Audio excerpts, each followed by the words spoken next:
Joining us in today's session. Today's session is on extensive livestock systems in India, opportunities and challenges. This session was specially designed and hosted by Rainfed Livestock Network. For those who are new, this network started with a group of NGOs working on NRM and livestock sector together. But now it has evolved over the past 14 years into bringing in more social scientists, animal scientists, individuals, research agencies, all together to talk about Indian way of livestock system, which is, kind of trying to deflate the larger narrative where intensive systems are seen as to be more efficient and extensive systems are not. So when it comes to extensive systems, we consider both pastoral systems and agropastoral systems. Meaning that all livestock keepers who keep livestock in mobile systems are included in what we mean by extensive system. So today's session is basically to create awareness and also to build a new narrative around extensive systems, its importance and how it contributes more to sustainability. And not only agriculture, not only livestock production or livestock sustainability, but more in terms of agricultural sustainability as well. So this is more looking at both sectors and the integration of both sectors together, rather than looking at only livestock production as one system. So we've had actually more speakers today, but two of them were not able to join us. This discussion which we will be having is very conceptual and deep, and therefore we have 4 speakers with us. They will be looking at various aspects of extensive systems. And I hope we can understand what they're saying and have a discussion around these, because the whole aim of having this session is also to come up with strategies where we can take this narrative forward. So towards the end, we will be talking about ideas and strategies which the network can work together on. So Ilse will be our first speaker. We'll maybe have the speakers talk for about 1 hour, where you have, Ilse will be taking a little more time, and I hope the other speakers can say okay to that, because she will be covering 2 more speakers who are absent today. Yeah, Harshi? No, okay. So she will start off the first presentation. It will be more in terms of setting a context as to how livestock systems are in India, how they have evolved, and also looking at how animal sciences need to be decolonized before we think of, look at the sustainability angle of this. So over to you. Thank you so much, Bauna, for introducing me and for inviting me to speak here on this really incredibly important topic, because I think livestock is really, and the way we deal with livestock is really important for the future of the planet. Actually, the livestock populations have grown much faster than the human population, and it's putting a lot of pressure on our planet. So livestock is, at the global level, it's extremely controversial. So there are a lot of people, environmentalists and people who want to be ethical, who are totally against livestock, who are saying we need to replace livestock with plant-based foods and with artificial meat and dairy. And they quote the large amount of greenhouse gas emissions. They quote the cruelty to animals, and they quote also the pollution of air, water, and soil. And one of the arguments always brought forward by really prominent people with high standing in the academic world is that livestock uses too much land, and it produces only like a relatively small percentage of the calories that we take. So this is the one side. One faction is saying that. And then there are the livestock experts at FAO and at the big agriculture universities in the US and in Europe who are saying livestock is, we need to increase livestock outputs. We just have to make them more efficient, and consumption of livestock products is absolutely essential for human health, and it's especially in the so-called developing countries, that's where people actually need to increase their consumption of livestock products. So that's basically the discussion at the international level, and there doesn't seem to be any way in between, which is a huge problem. And now, if we come to India and we look at the livestock scene, then the discussion is always, our livestock is not productive enough, our cow only gives 4 liters of milk, and in Holland they give 40 liters. And so what we have to do is we have to increase their output, we need to cross them with exotic breeds, and to raise their output. And so this is what I always hear, at least. And but if you actually look at the output of the Indian system as a whole, not per animal, it's actually phenomenal. India is the largest producer of milk. It's, I think, the largest exporter of sheep and goat, and it's also one, it ranks very high in exporting bovine products, I think mostly buffalo, yeah.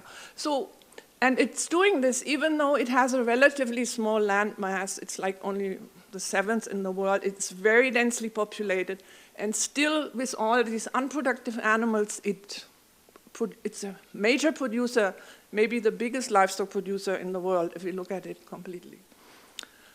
And how does that happen? India has actually a totally different system than what we have in the West and what official animal science is telling us. So the official animal science, academic animal science, born, I think in the United States in the early decades of the 20th century, is you look at the animal as a kind of a machine that, you give some feed and then you get some product out of it. So it's all reduced to that one equation, input versus output. And lately, this has been, so this was the earlier focus, and currently the focus is actually on greenhouse gas emissions per unit of product. So at the global level, a lot of it seems to me like 80% of the research funds on livestock are being channeled into research on greenhouse gas emissions and how to reduce them. And if you look just at input versus output, then maybe the production of an Indian animal is much lower, but it is generated by a totally different feeding system. So in the Western world, animals are fed concentrate, they're being fed soy and corn, which is grown in monocultures, in huge monocultures, which are covering, I think, roughly like 30% of the world's agricultural or area that is useful for crop cultivation. 30% of that are devoted to producing livestock feed. And these are usually genetically modified crops. They need an enormous amount of fertilizer. They are in the hands of a few big companies, and so that is the situation. And it's also in the interest of the big companies that are producing and that are trading the feed globally to maintain the system, which they call it's the most efficient, because you need relatively little feed to get a lot of product out of it. Now, if you look at the Indian system, it's entirely different. So most of India's livestock, or at least, practically 100% of the sheep, large proportion of cattle, majority of goats, maybe 100% of camels, they are all kept in mobile systems. And the animals, they go out there and they forage. They're like little mini combined harvesters.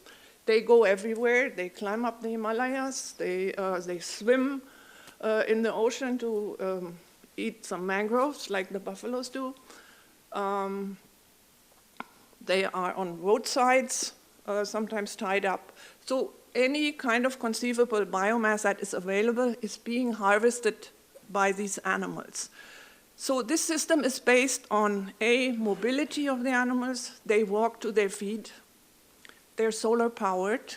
No fossil fuels whatsoever involved. And the second part is also they have a relationship with their herders.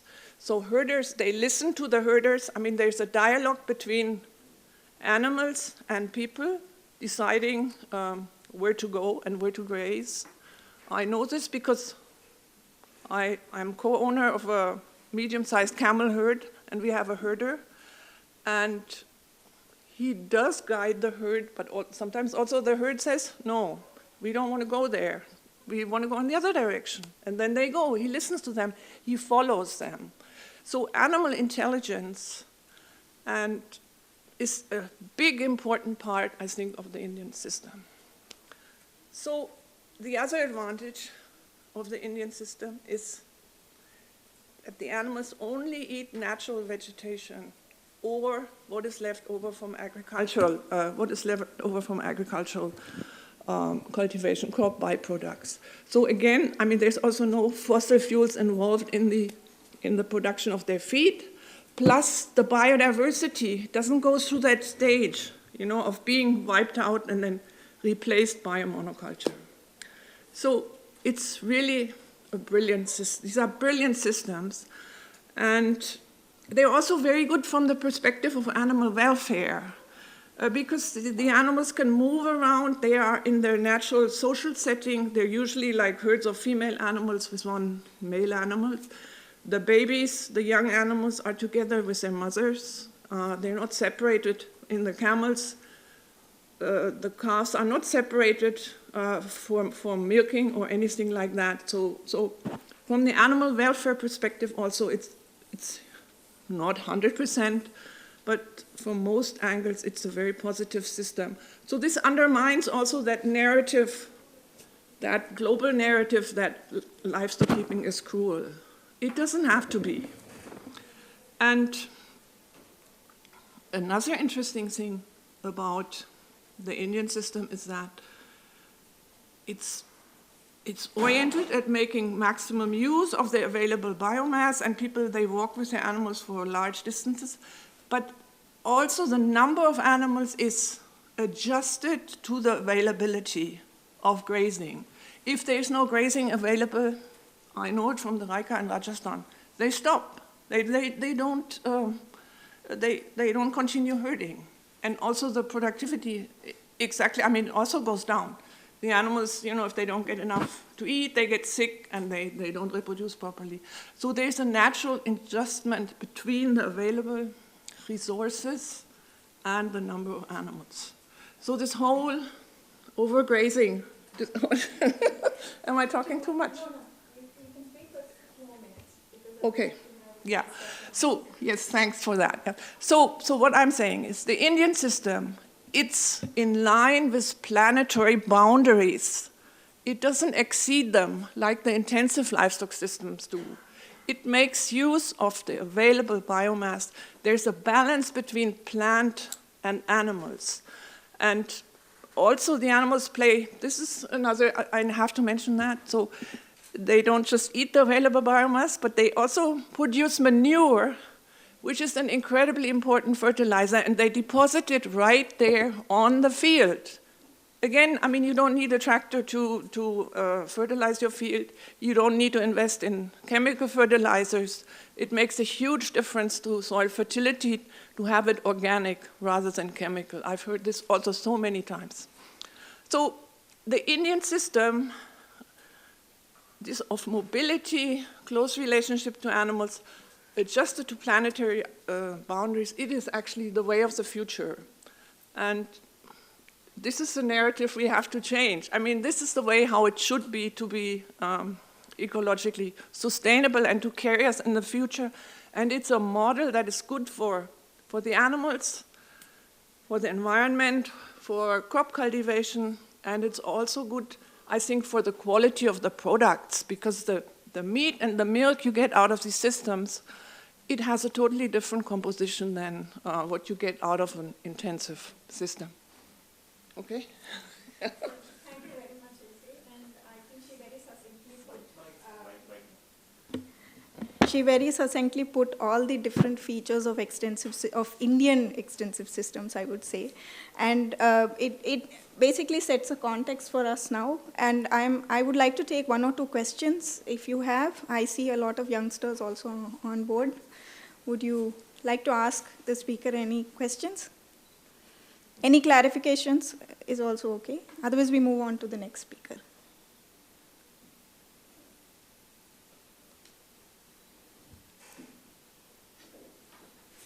Okay.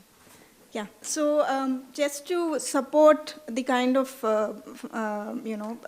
fundamentals that Ilse has put across on the characteristic features of Indian livestock keeping or extensive livestock keeping in India, Dr. Purushottam will add to this. Dr. Purushottam is from IGFRI and he specializes in animal-plant interactions. This is also one of a very characteristic feature in extensive systems where the animal interacts with the biodiversity around and the ecology also, the regeneration and all this is very interactive in extensive systems. So he would add more to this. Yeah, thank you. Thank you, Madam. Madam have elaborated a lot. But you see, wherever the extensive system is there, it is where the rangelands are available. And what is happening that these rangelands are degrading very fast. Overstocking is going, their capacity is very less, but grazing intensity is very high. So what is happening that this extensive system is very fast decreasing. Even in our villages it used to be, now nowhere it is there. Because our rangelands are decreasing, they are degrading.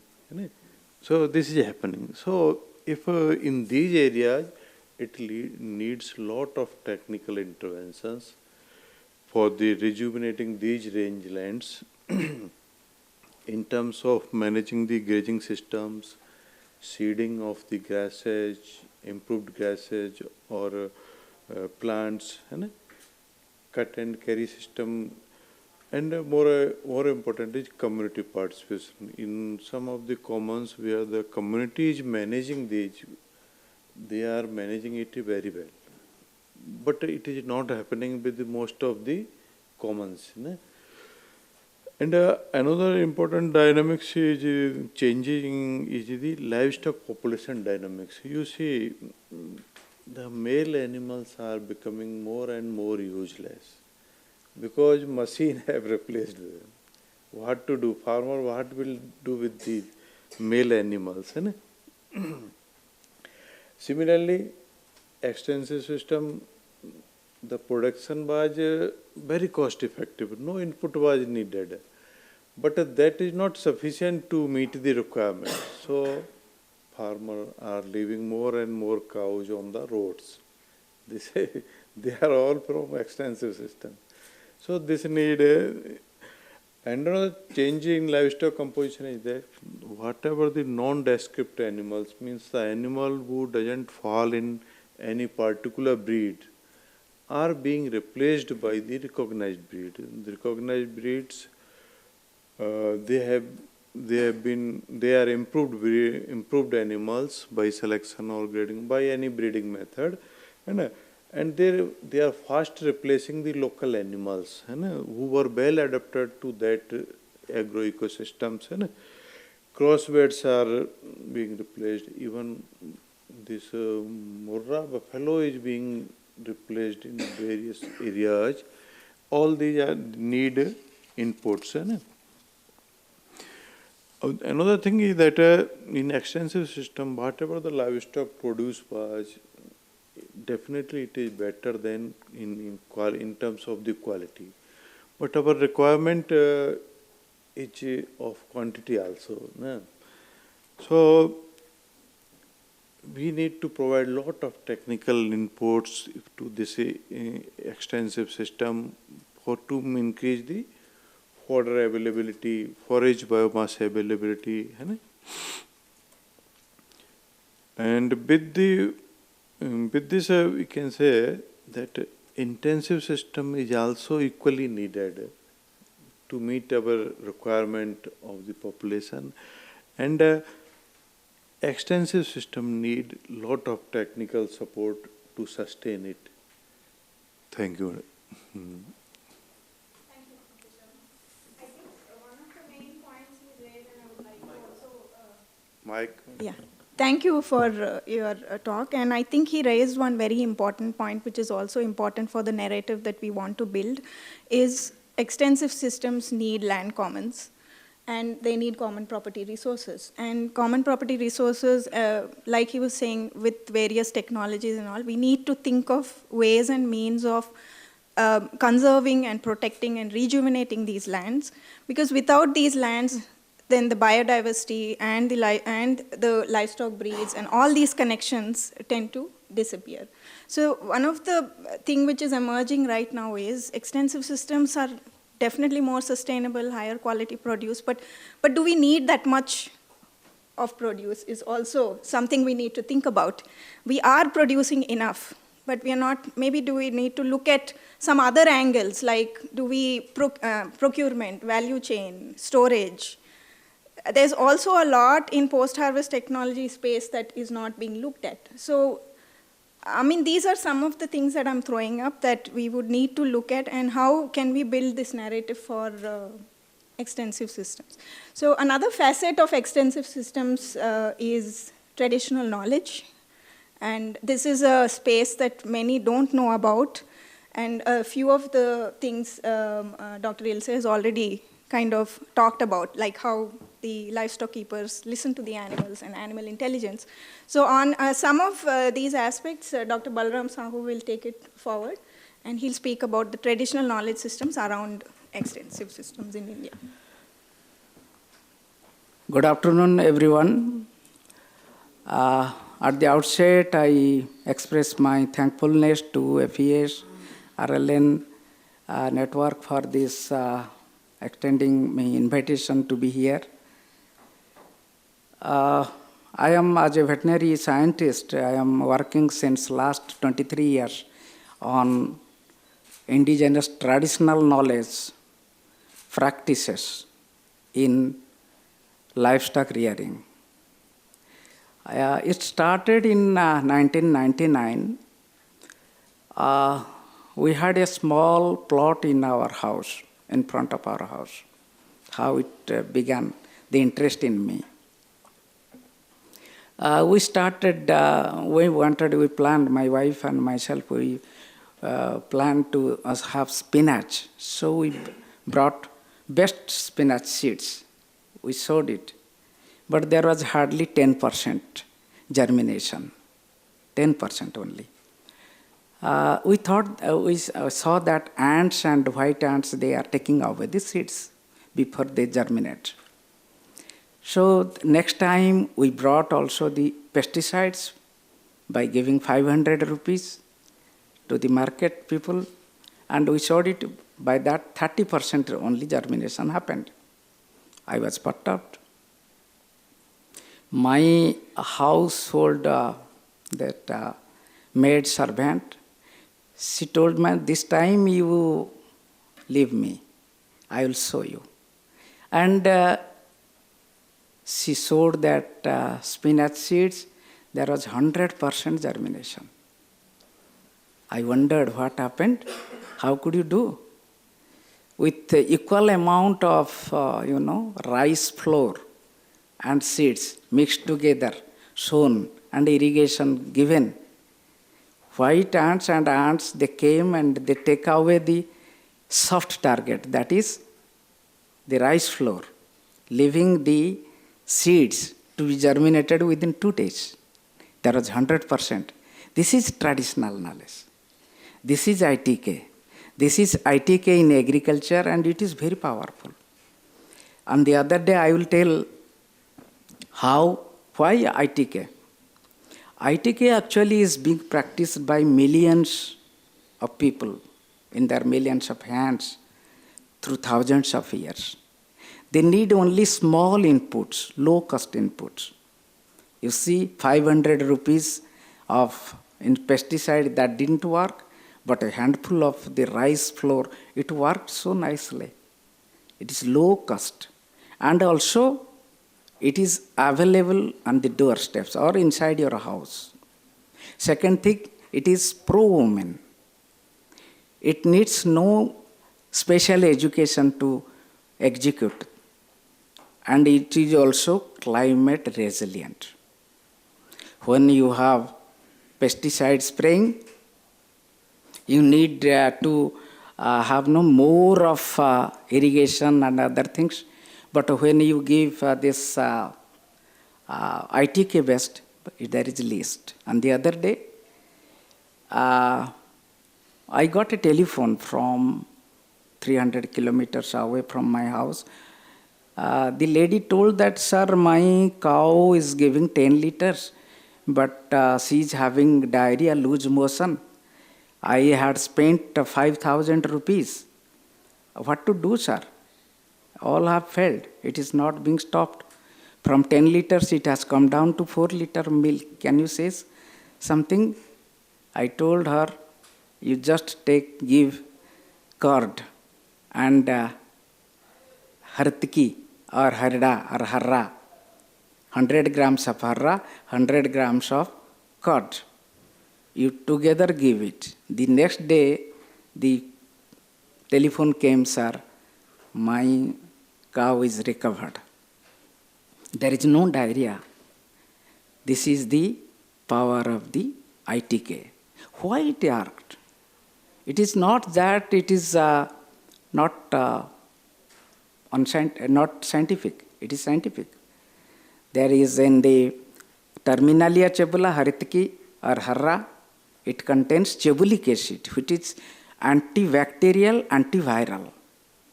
And the curd or the dahi, it contains lot of lactoferrin, which prevents the germination of bacteria inside the guts or intestine.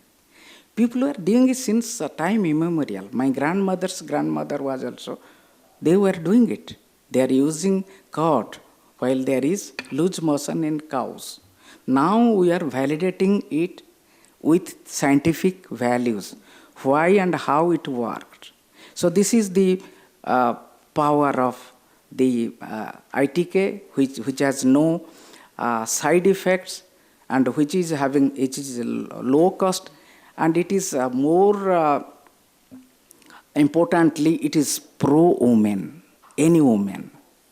Since last 23 years, I think I have crossed 10,000 ITK in documenting. Recently, with the help of FES, we had been to Mandla in MP, Madanapalle in AP, Rajasthan, Bhilwara. Then we have also in Gujarat we had been to, and we have documented very good number of very outstanding practices, which should be diffused, which should be in the process of validation by different scientific organizations. Nowadays, people are telling scientists are coming to the line. 10 years ago, that don't, you just keep your old things. You are taking India to the back of 10, 50 years. Why you are telling those ITK? Now they are accepting it because some people are validating it, how it works. And another ITK that I heard from Madanapalle, that how commons, the grazing land, they are being maintained by the herd of sheep. The herd of sheep, they go throughout, the droppings come out, and those droppings work as the bedrock for the water to be kept for the soil. They work as the mediator. Cow dung and the droppings, they work as the mediator between rain and the soil. And slowly it has the capacity to release water to the soil in increments, slowly. This is the science of cow dung and the animal dung. That is the ITK where the commons. And during my journey of 23 years, there are many such on the livestock base. And I think it was in the Rajasthan Bhilwara region, we found people, in the Aravalis, the people, they keep buffaloes and also some poultry birds. For poultry birds, Ranikhet disease, bird flu, you might have heard about. Bird flu is one thing and Ranikhet is the other one. They are being affecting and thousands of birds die. But I got the information that birds are not dying during that period. Why? We are giving aloe vera juice and onion juice together, equal amount. And there was zero mortality. In case of modern medicines, it may be 1 or 2 cases of survival, 98% mortality. But in this ITK, why it worked? Because the chrysofanic acid in aloe vera, amodin, aloin, chrysofanic acid, these are there in the aloe vera. And in onion juice, it is only the sulfurated compound. That was one of the most important antibiotic, natural antibiotics. It is there with us. And these ITKs, they are low cost तो है, 7 E का 7 काम कर रहे हैं. That I give 7 E, E for ethics, E for equity, E for environment, E for education, E for economics. So this is not only low input, but also it helps in income generation.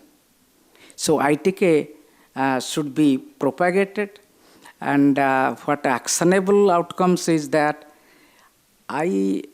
different organizations like APS and others, they are doing also, documenting ITK is important. It has almost been finished since last 20 years or 25 years. We are using chemicals for the livestock. These are all getting finished. We'll have to again document it, validate it. This is one. The second thing is that if you don't you have to diffuse it very extensively to the extensive livestock system, particularly to pastoralists. If you don't diffuse to the livestock, to stop your diarrhea, you give jeera and onion. The भेड़ बकरियों को दे दो भाई, 2 चम्मच जीरा, 2 onion. So this is what it works so wonderfully. And they need not to go to the chemicals, to the city.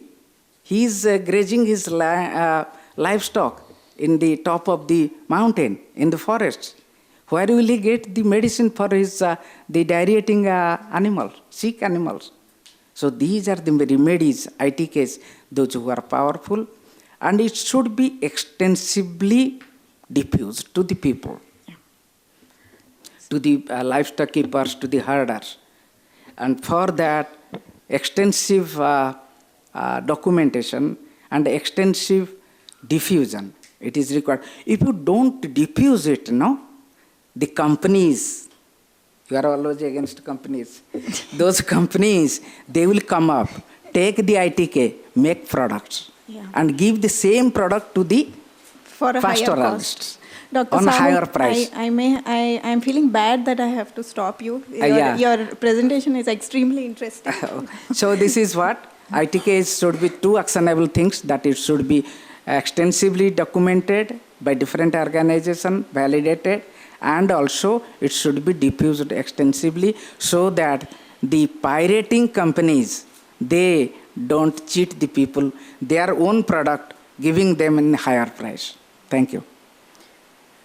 Thank you, Dr. Sahu. I think he raised very, very important points that, you learn from the people and then go give it back to the people. But one important point that he's raising is extensive systems have a lot of traditional knowledge, and different pastoralists or different livestock keepers across India within their I mean, it's a very diverse landscape. And therefore, you have a lot of traditional knowledge in this, and which is getting lost. And therefore, we need to find ways and means of keeping these systems intact. And we'll have a discussion on that a little later. And finally, coming to Natasha, she is from IDS. Yeah, she did her doctorate there, and she's been working at the international and national levels on advocacy for mobile systems. So over to you for. Okay. Thank you for inviting me to speak. When Bhavna sent me an email asking if I'd like to participate, she asked me to speak about legal and policy frameworks to safeguard the commoning practices of extensive livestock keepers. So I was thinking a lot about this question and thinking about how to address this question. And I thought perhaps what we might begin with is to actually try and understand what we mean by the commoning practices of extensive livestock keepers. And there's always been this kind of blurred boundary and like a confusion in definition. So just to be clear, I learn a lot and I draw from pastoralist experiences. So these are mobile, extensive livestock keepers as opposed to maybe other village-based livestock keepers. So essentially, the success of the commoning practices of pastoralists sort of rests on, two linked features, which is shared resource use and mobility. So many of us know about pastoralism. We worked with pastoralists, and we know that pastoralists will move across land use and tenure types. They'll go from grazing grasses in fallows to grazing crop residues in private farmlands to grazing in forest areas, in wastelands, in village council administered gauchars or charagas. So we know this, that they move across vast landscapes and territories, across land use types with different land users, and across tenure or administrative types.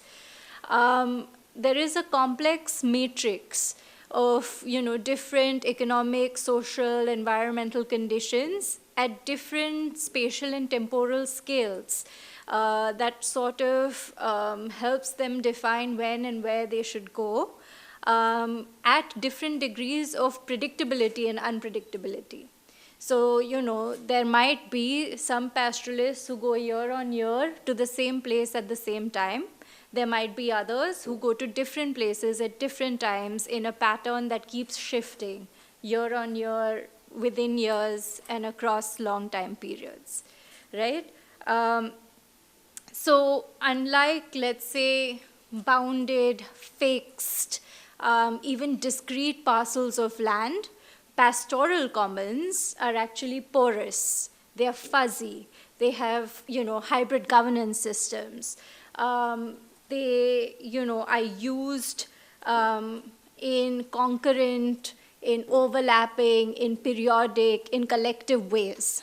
And these are concepts that need to be brought into discussions of commons in a forum like this, where Ostromish Commons actually looks at, resources or common resources as clearly defined, bound, and fixed, used by a clearly defined, bound, and fixed community.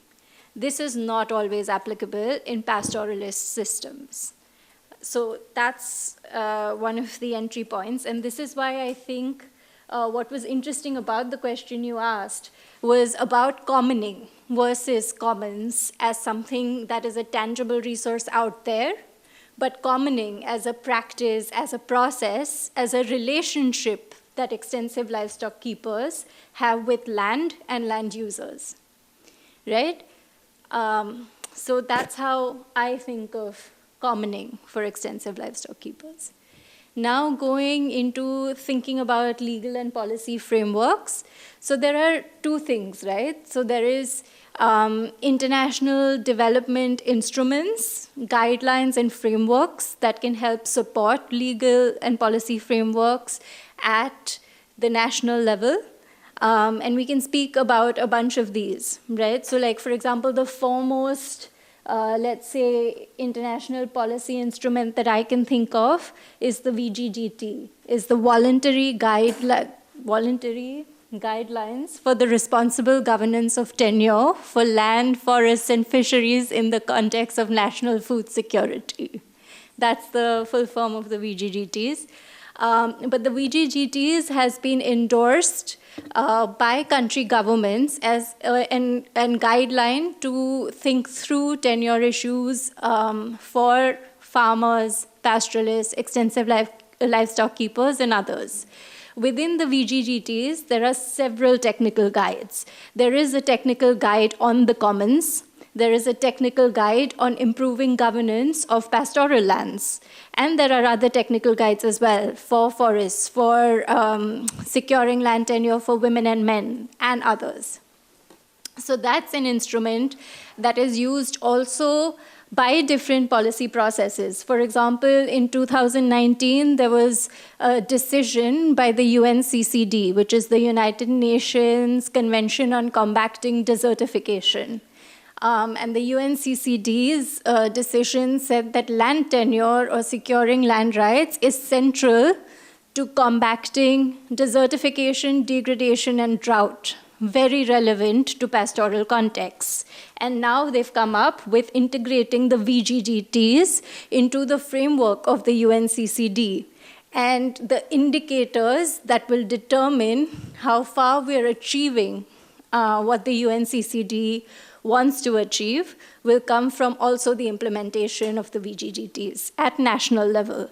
So now the UNCCD supports country governments to implement the VGGTs at the national level in the context of rangeland restoration, for example.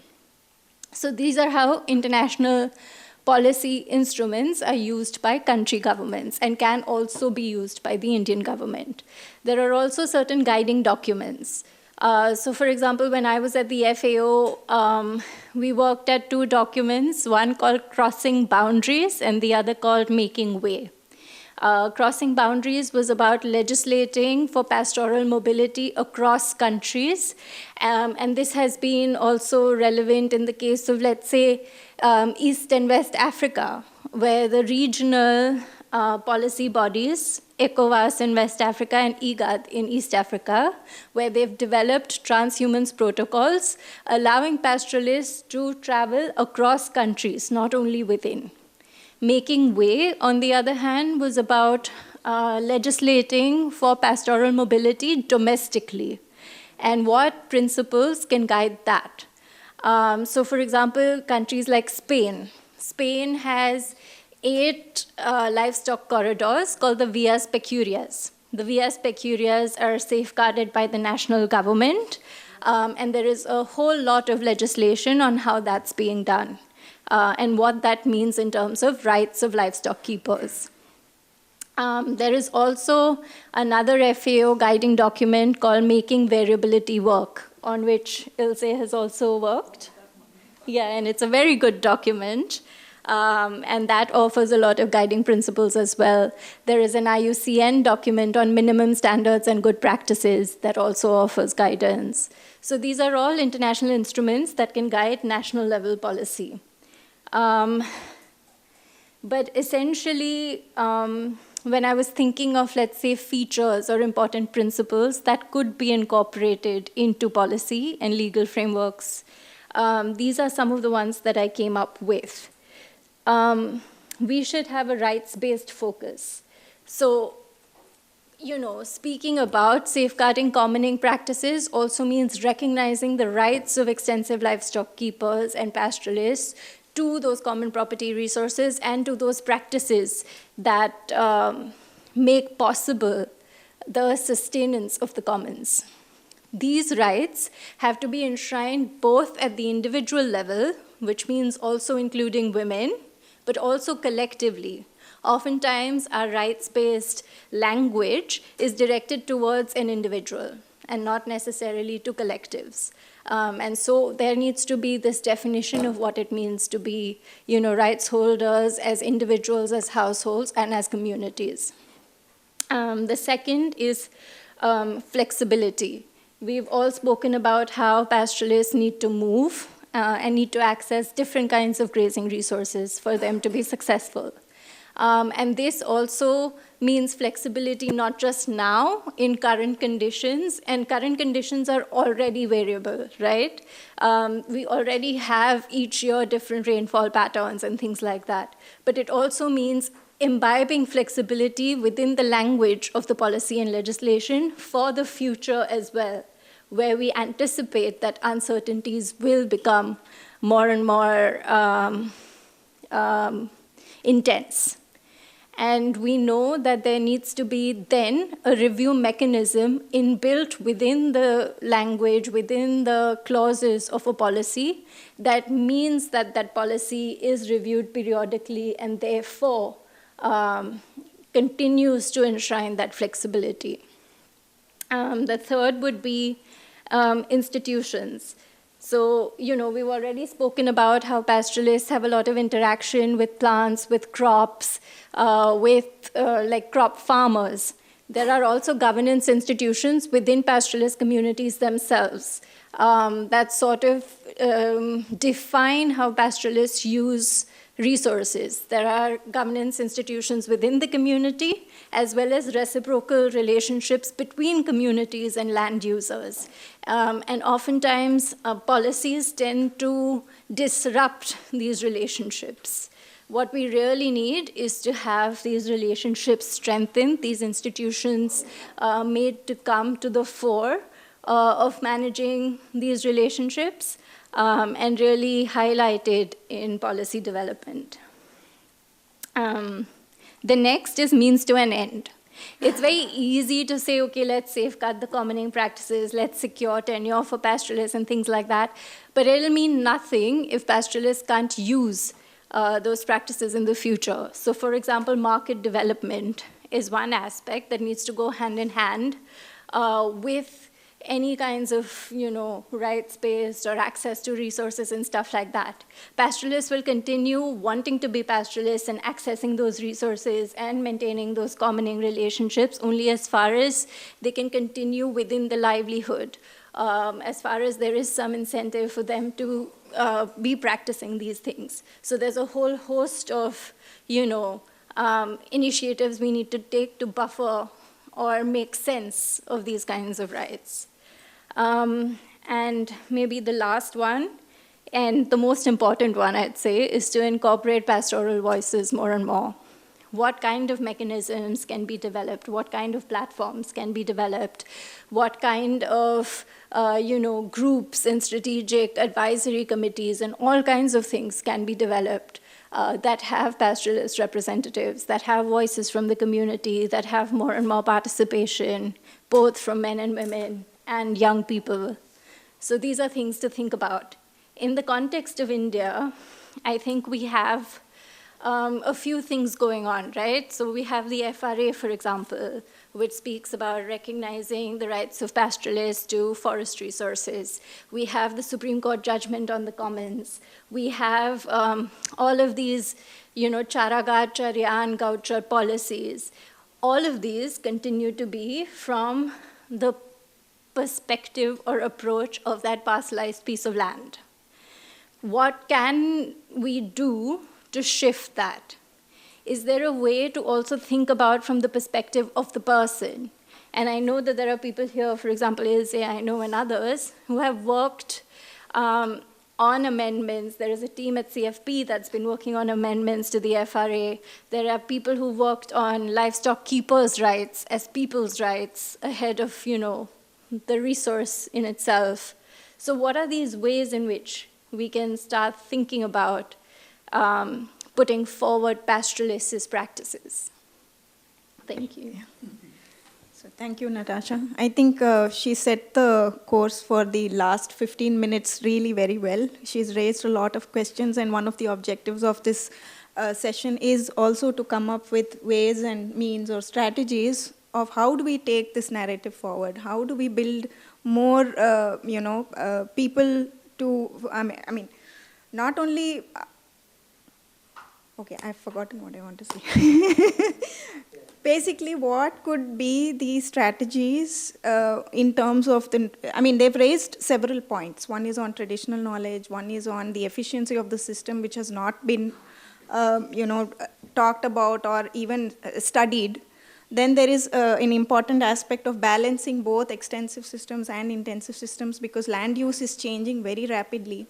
So we need to look at both. Then we need to look at all the kind of laws and various things that Natasha has already said. They are all there. But even for the past 30 or 35 odd years, we haven't been able to make much progress, which is the fact. Now, why aren't we able to make a focus and how can we, kind of progress on this is something we could have an open discussion on. So anybody would like to, if they have any ideas that we could discuss on,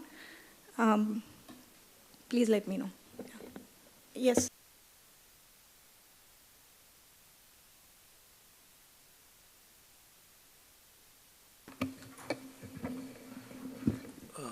Basically what you mentioned is about degradation of commons or the rangelands especially. Maybe commons or we don't have personal property in rangelands. But what do you mean by degradation in Indian context? First thing, because ultimately it contributes to the production systems.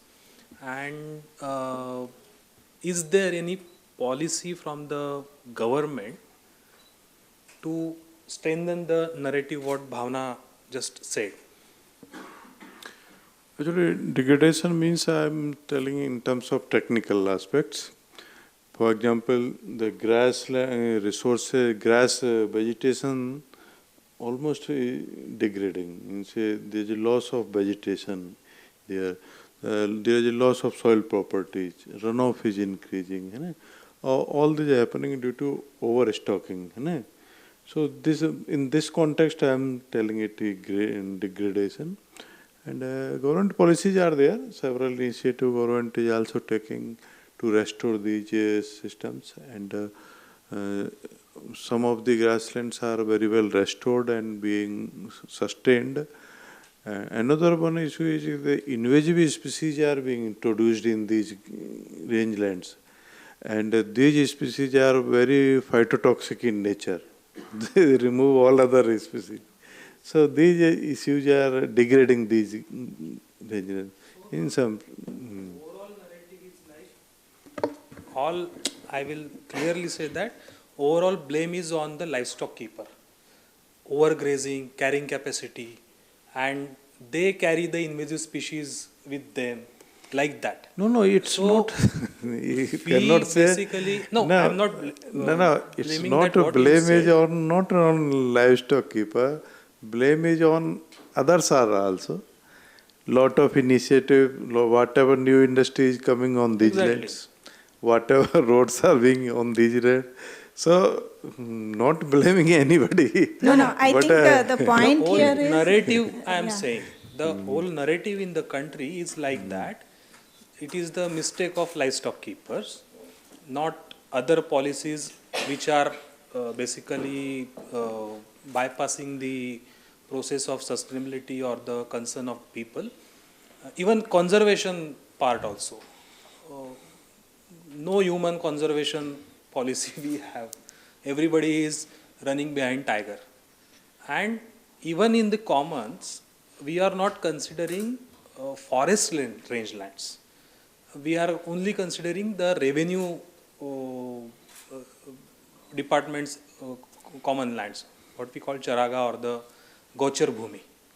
So that part we also need to address because our livestock system is practically 50% is Gochar on. Bhumi is almost finished in villages. Yeah.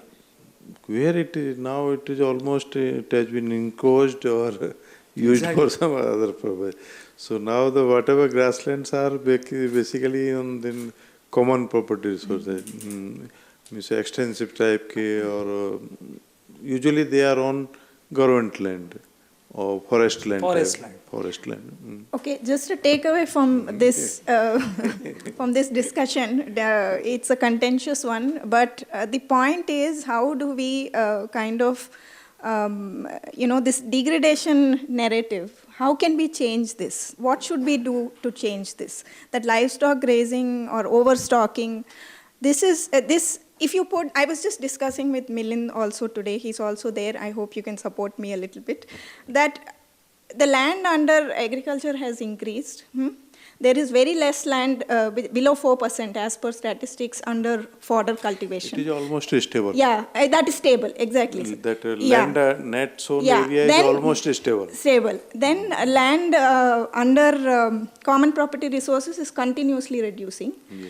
Now, when land is really actually grazing land is reducing, the livestock population is constantly increasing. Now, if you put these two together, I mean, I have a system dynamic specialist here also. If you put these 4 parameters together, something should crash somewhere, right? But the livestock population is constantly increasing, and otherwise, India would have been a barren land by now. If overgrazing, degradation, that story behind that is true, but that is not happening.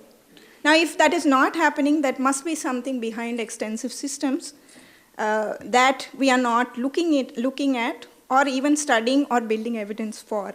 So if somebody has some ideas on how we can actually build a positive narrative for this, it would be nice. Excuse me, madam. Yes. Actually, if you look at the livestock at the village level is actually decreasing, not increasing. And also, as per livestock census, if there is 100 livestock, there's supposed to be 12 hectare of common supposed to be there in the villages. Presently, that kind of scenario is also missing. So, whereas, is there any policy which the government has to procure at least 12 hectare of land if 100 animals are there, livestock are there? That has to be taken care, and also policy level there is supposed to be some amendment, and the government has to take very much serious about it, because encroach is happening every village. That has to be under land Act. There is a Land Reforms Act also not implementing properly. This is our humble request. Thank you, sir, for that point. Land Reforms Act. I think I will take. Ramesh first, and then Shailendra. Yeah. Okay. So all the presentations were great. I learned a lot. I have some my own views on Dr. Sharma's presentation that regarding non-described breeds. So. All the non-described breeds are actually non-described, means not non-described breeds.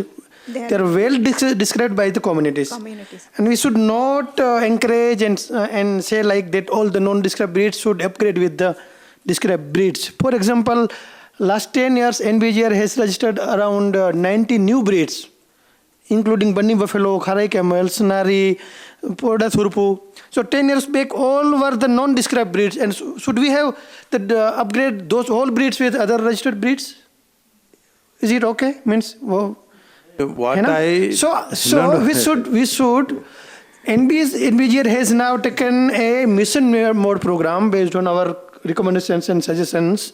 They are moving on the right and proper pathway. That they are describing all the breeds as a described breeds. And in this 21st livestock census, they are putting more focus on calculate the animals based on their breeds. So we should have the direction like that how we can describe all the breeds within a certain period of time. Yeah.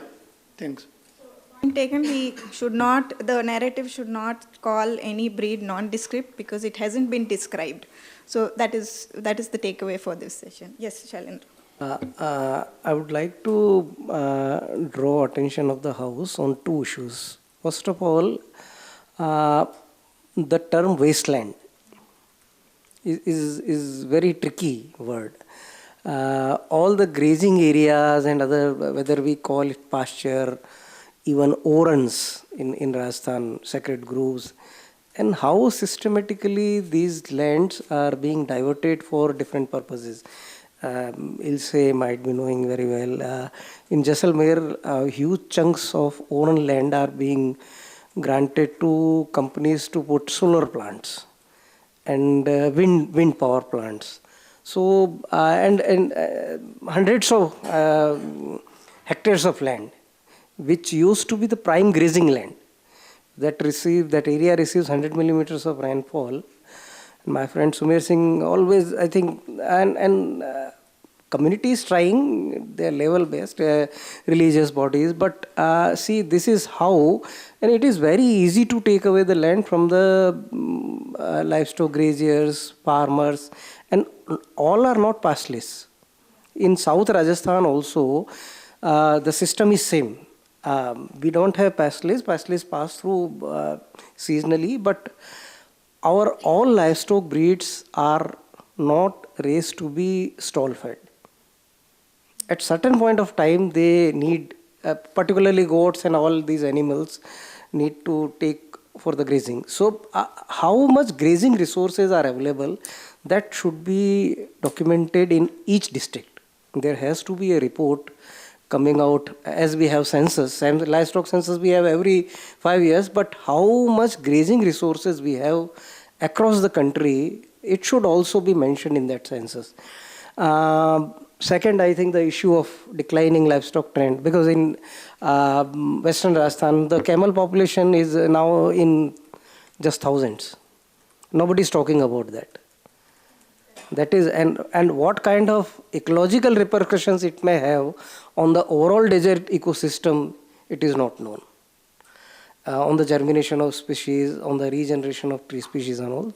So I think this is one issue, and another issue, maybe I think I just forgot. But I think these are the issues we need to definitely try to address. Another one is CFR. CFR provides us an opportunity, and most of the CFR areas, Gram Sabhas have been given rights, which community, the CFR rights includes grazing rights. So that is an opportunity I think we should try to address from the livestock point of perspective. Thank you. I was just, the question raised by the, I don't know your name, sir, but yeah. Yeah. I think he raised a very important point.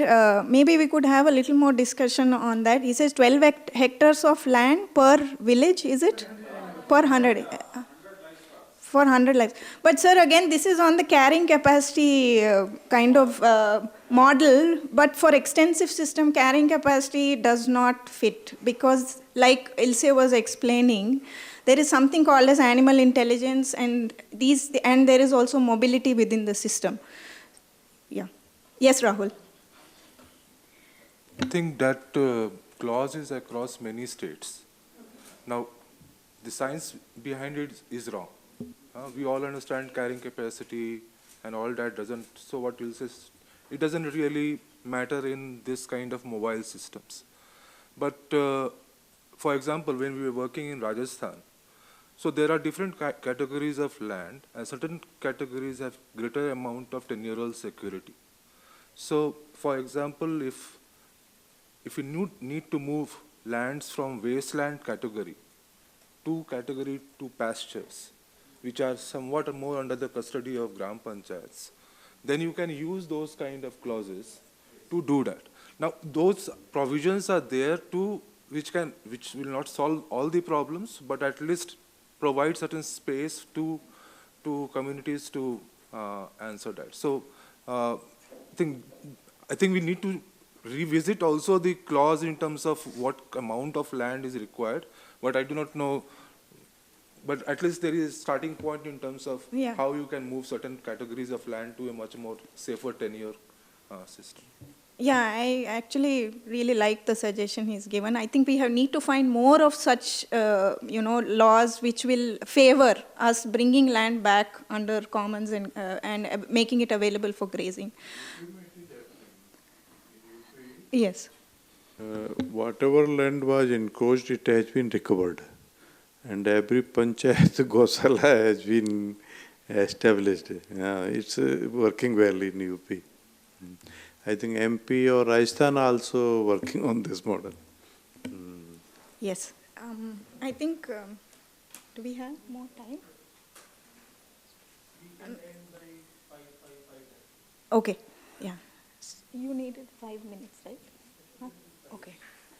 So we still have 5-10 minutes if anybody would like to share anything, any more new innovative ideas. And also, I think Natasha also raised a lot of international policies which we could learn from. I would like a discussion on that. How can we bring it and connect it to the national level? Do we need to create, I mean, in which body can we embed them? Creating new bodies again would be very difficult. But are there places where we can plug them into existing programs is something we could also discuss about if there are ideas. And another one thing, madam, actually, they were talking about veterinarian medicines, like how the medicines are actually traditional healers are there at the village level. The people who are, the long back, there was a system from the villages to they need to go back block or a district, there will be a bit difficult for there to see their livestock for treatment. So whether it could be possible indigenous, the traditional knowledge which has been there in the villages, could it possible at least like the veterinary department has to look at and the area of the veterinarian who are there in the villages need to be trained, and also that has to be established in all over the country. It would be better as a policy the department needs to take care of. These are the two are very important for veterinary care. So see, some doctors may be there here, I think veterinarian, they could able to look at they need to recommend to the policy level to bring all these kinds of new indigenous technology to the villages. That would be very helpful for the village people to survive their livestock. Dr. Sahu, would you Just like to? you wanted to respond to this. You are right. It should be promoted by the government itself. But of late, by last decade, NDDB, fortunately, they have understood this thing and they have started documenting, and they have proved it, and they have also recommended in their website and the booklets also. And these things should be replicated throughout India by all the state governments. I think in Odisha, my state, they had taken some of these, this NDDB, they have forwarded some of the replicated in the field. Still, veterinarians, those who are trained in the English system, they are reluctant. They see, प्रमाण है, परिणाम है, प्रमाण नहीं है, इसमें क्या है? So still they are looking in the back days. But NDDB came with a very good bold statement, and they have also a brochure, and they have also made in their website. It is affecting the government. Government is also, Government of India, they are also in support of ITK, indigenous traditional best practices, which people who are telling no, it is not scientifically based, but they are now gradually getting accepting. So it is there. Yeah, okay, yes. Okay. So, good afternoon, everybody. Just to amplify what Sir said, if we want to educate the department, then it must begin with having a subject as pastoralism in the veterinary curriculum. क्योंकि it's a state subject actually. Problem क्या है कि अगर जम्मू कश्मीर और गुजरात राजस्थान में ये subjects बड़े मतलब लार्ज स्केल में है, but in some places it's not there. तो that has to come into the narrative of the veterinary curriculum that commons और pastoralism as a subject introduce हो. I am sure the people who are working here would agree with this. And NDDB का वो जो हम बता रहे हैं अपने गाँव में, या पेस्टोरलिज्म जो लोग वर्क कर रहे हैं गांव लेवल में, तो it is there in all the languages. NDDB ने उसको हिंदी में, इंग्लिश में तो है, और वो लोकल लैंग्वेजेस में भी है. आप अगर यूट्यूब चैनल जाएंगे NDDB के, तो उसमें तमिल, तेलुगु, गुजराती, उड़िया एवरी लैंग्वेज में है. तो वो आप अपने गांव के लेवल में भी दिखा सकते हैं. through the veterinarians or to the people who are directly attached with the pastoralist community. And यहाँ पे एक दूसरी चीज़ मैं ये बोलना चाहूँगी कि ये जो मार्केट लिंकेज के बारे में बात हो रही थी, जहाँ पे ट्रेडिशनल नॉलेज को हम लोगों ने अभी तो सबके फोरम में आ गया है, तो इसको जैसे एक ट्रेडमार्क लोगों की तरह कि जैसे आजकल मेक इन इंडिया चल रहा है ना, तो वैसे अगर हो सकता है तो when we have people like Ramesh ji here and Sadana sir and everybody, Balram sir here, तो ये इनिशिएटिव थोड़ी आगे जा सकती है कि मार्केट लिंकेज ब्रांडिंग, क्योंकि आजकल सभी उसी पे ही चल रहा है. हाँ जी. Actually, I was there in Veterinary Council of India. Now for last 5 years, this ITK based जो practices, herbal healings, that is getting into the curriculum. But still not the pastoralism things are not being included. It should be included. This ITK based practices, that is, once they are get trained in that, no, they will follow that. That will come. Yeah, thank you, Smriti, for raising two very new points. One is on education and one is on branding. Yeah, and actually me and Natasha also were talking about this, and also Dr. Anil Kumar, who's not there with us and is Dr. Sharma's good friend or classmate. He was also saying that animal sciences as a subject in agriculture colleges has been completely removed. And it has gone from the agriculture side and is not in the veterinary side. So we really need to start somewhere to bring this together. Yeah, Dr. Sadhana? Okay, afterwards you... Yeah. I think I'll be making the comments that the topic given here was on extensive livestock system, very extensive, and in that the challenges and the opportunities, and very well presented here. You have seen the challenges the livestock system, extensive livestock system faces, and you also did see some opportunities coming up. This is only a glimpse of what the total is. Total is really very huge. But I'm very happy that to a good extent covered. Challenges, the main challenge of the emissions. But in that also, when it was really examined, you know, the emissions are coming from the stomach, the rumen, the enteric emissions.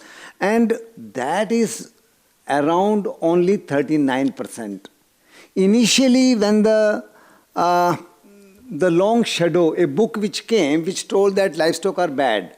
That's what Ilse also presented. Livestock are not good for the planet. That is what the system said at that time. But that was based on the enteric emissions, you know, which are coming from the livestock, from the stomach. But more emissions are coming from feed factories and the transportation of feed, which happens not in India, it's clearly said, but in the other world. And all those make up total about 40% compared to little more than 40%. I think it is, yeah, that is 45% coming from feed industries and all. Some part definitely coming from the dung storage. That also leads to some amount of emissions. And what amount is coming from enteric is only 39%. Interestingly, if we try to sum up, I would say that we have seen opportunities, we have seen challenges like the grazelands, but opportunity like, you know, the wonderful system that we have, and the whole, the way the world is looking at the IYRP issues, the rangeland, the pastoralism issues. But I think one point we definitely missed, and I'll say it like this. And what we say today is criticality of livestock. We used to say livestock are important. Then 20 years ago we changed to livestock are integral to agriculture. 10 years ago we changed to livestock are essential for, because when we understood that livestock, without livestock no agriculture, we said essential. But today we say livestock are critical to agriculture especially to natural farming. So what I say with the things we missed was livestock provide livelihoods, and that is something so important for the country. If you look in detail, there's a lot much details. And to the local nutrition in Africa and in Pakistan, very clearly brought out a family rich enough but not having an animal at house, the nutrition of the children and women is poorer than when one animal is standing in the house, a cow or a buffalo or a goat or a combination. I mean, see how much the local nutrition, the family nutrition is much better when one animal is there. And other last important point is about the circularity. The world, to be a better place, has to be circular in all the various respects. Whatever coming from field crops to go to the livestock, whatever coming from the livestock, including dung and urine, very important, going to the fields for natural farming, because that is what saves us from the emissions. Hence, extensive livestock system, in the overall, you can make your own opinions. In spite of the challenges, we do have wonderful opportunities. Today we say sometimes that they say livestock created problems, but to us it looks like that livestock, Indian system of livestock will be the savior of the world in terms of emissions. That is the current opinion. Thank you, friends. Yeah. Thank you, Dr. Sadhana. I think he also raised a point that we missed, circularity. This is the new buzzword. But if you look at intensive system, if you look at extensive systems and how they operate, they are completely circular in nature. And we don't need to really do anything. So that's thank you for that, and also the GHG emissions part. I think Ruchira, your question, and then Rahul, you. Thank you, Dr. Bhavna.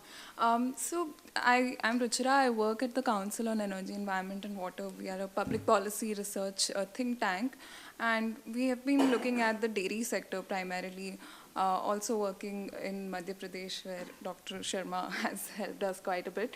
So what we are trying to look at is how is the feed and fodder situation, changing in India. There are different, data points. There's a lack of consensus on what is the real picture. What are the sources? How much are we getting from which sources? And also there is this sort of silos of people working on extensive and then intensive systems.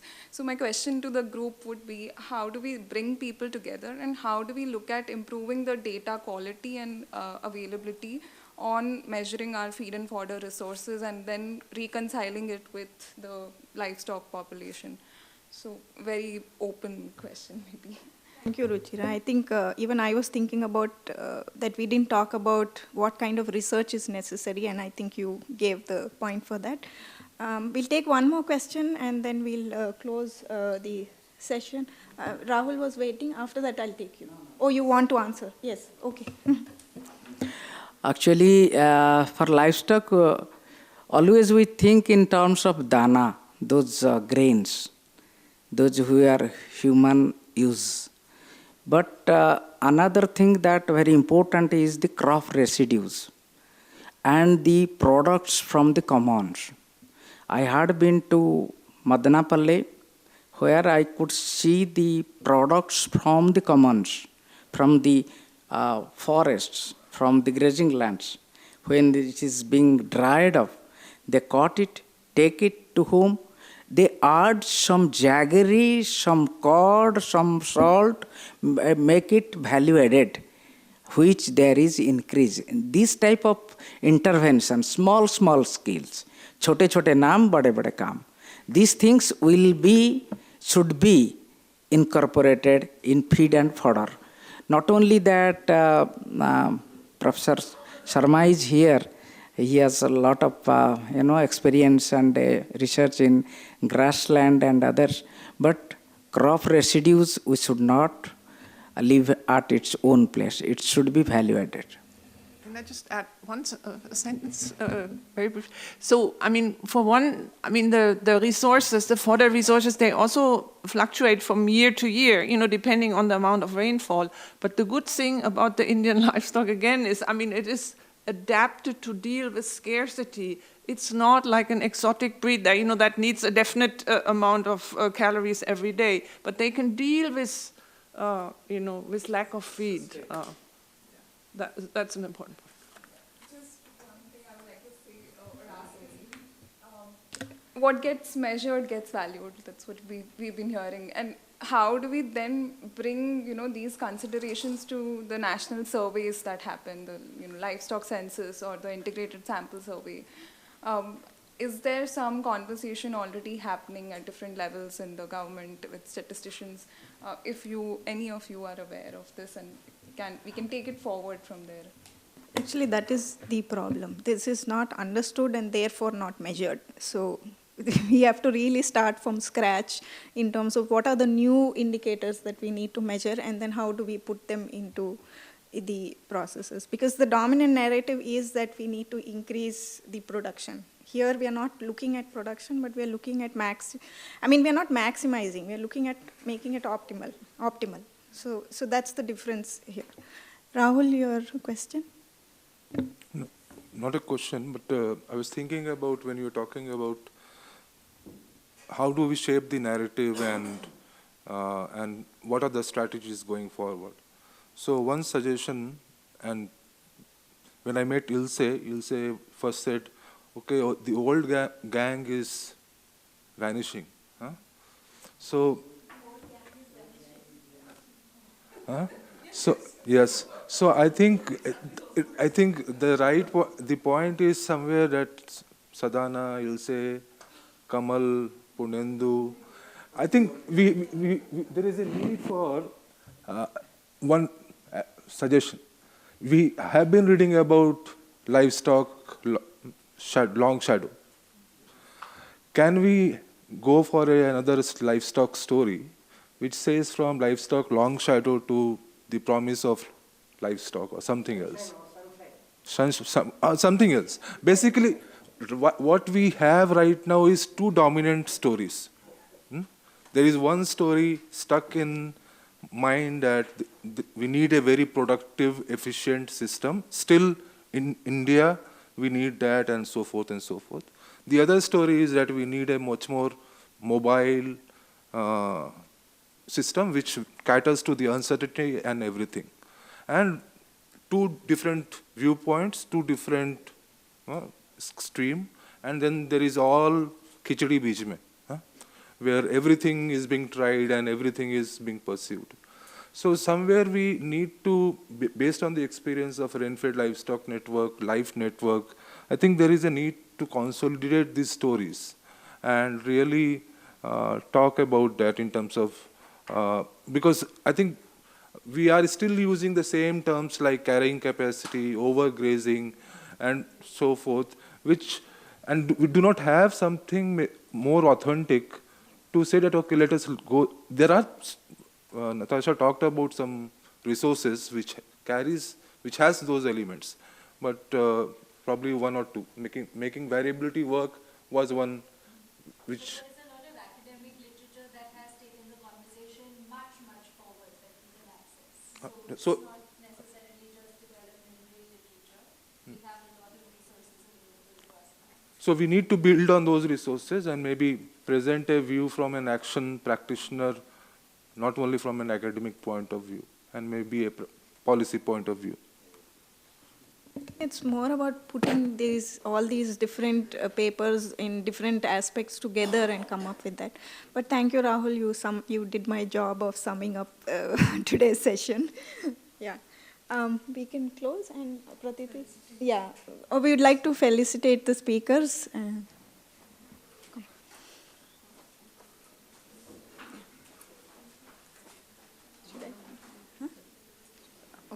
Dr. Balram Sahu, just for everyone here, he runs a very, I know, it's okay. Though he is a veterinary by profession, he runs a organization called Patte Pathshala. It's a mobile school for ITK. Yeah. Thank you.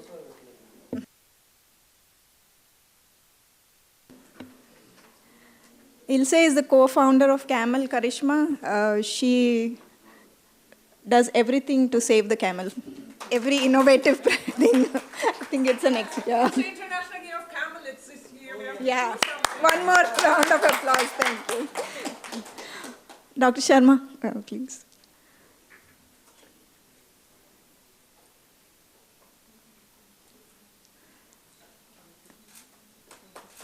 We'd like to interact with you more in terms of new research for extensive systems. I hope we can collaborate. Yeah. And of course, Natasha.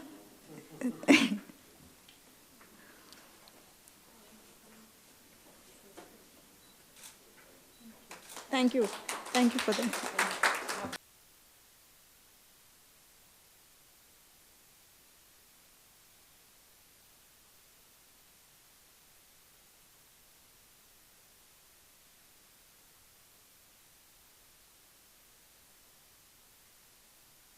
Thank you all for attending. I do hope you liked the discussions here and we could carry it forward in some way or the other. Yeah, thank you very much.